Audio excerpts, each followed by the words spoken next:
कुछ कोर्ट ने कहा है क्या? देखिए, वो एक अलग प्रक्रिया है। भारतीय संविधान में ही वो प्रक्रिया निहित है, जिसमें माननीय राज्यपाल महोदय, इलेक्शन कमीशन ऑफ इंडिया जैसी संस्थाएं इन्वॉल्व हैं। तो इस स्टेज पर मैं ऐसी कोई बात कहना नहीं चाहूँगा, लेकिन वो न्यायालय के हाथ में नहीं था कि वो इस पर फैसला दे पाते।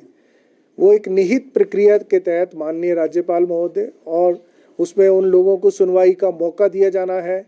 सुनवाई के मौका दिए जाने के पश्चात उन लोगों के साथ आगे के सारे कार्यवाही होनी है।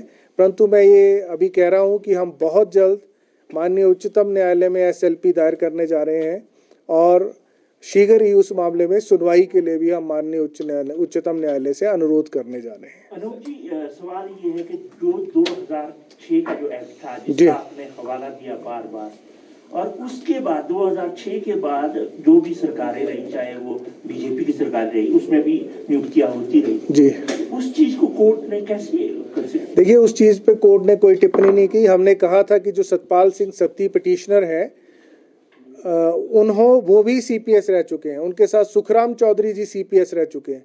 और हमने ये भी कहा था कि एक्ट जो था वो यूनैनिमसली विधानसभा में पारित किया गया था, परंतु इन मुद्दों पे माननीय उच्च न्यायालय ने ज़्यादा कोई रीजनिंग नहीं दी है।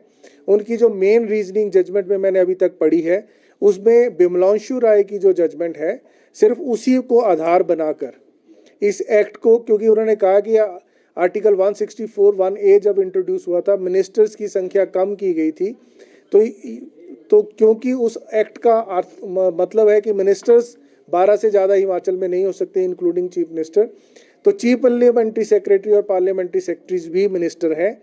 इस कारण वो भी इस पद को ग्रहण नहीं कर सकते, क्योंकि आर्टिकल 164(1)A के अंतर्गत प्रदेश सरकार को या किसी भी विधानसभा को ऐसा कानून बनाने का अधिकार नहीं है। और सर, क्या इसमें ऑफिस ऑफ प्रॉफिट का भी जिक्र हुआ है? क्योंकि बार-बार देखिए, वो ऑफिस ऑफ प्रॉफिट पे ना तो आर्ग्यूमेंट्स हुए थे, ना उस पे प्रेयर्स थी, ना ही उस पे ज़्यादा, लेकिन उन्होंने जाते जाते एक पासिंग रेफरेंस जरूर जजमेंट में लिखा है कि उसका भी कोई कॉन्सिक्वेंसेज होगा तो वो फॉलो किया जाएगा। तो मैं जैसे कह रहा हूँ कि संविधान के अनुसार ही अगले फैसले होंगे। जो संविधान में निहित है, जो प्रक्रिया निहित है, वो प्रक्रिया हर किसी को अपनानी ही पड़ती है। तो उस प्रक्रिया के अनुसार ही अब अगली कार्रवाई होगी, परंतु प्रदेश सरकार इसको चुनौती देगी, वो तय है। सर, सरकारी सुविधाएं हैं, क्या रिकवरी की भी बात हुई है? नहीं, मुझे नहीं लगता। मैंने जो जजमेंट पढ़ी है उसमें किसी प्रकार से कोई रिकवरी के बारे में कोई इशू नहीं है, और ना ही इस प्रकार की कोई बात है।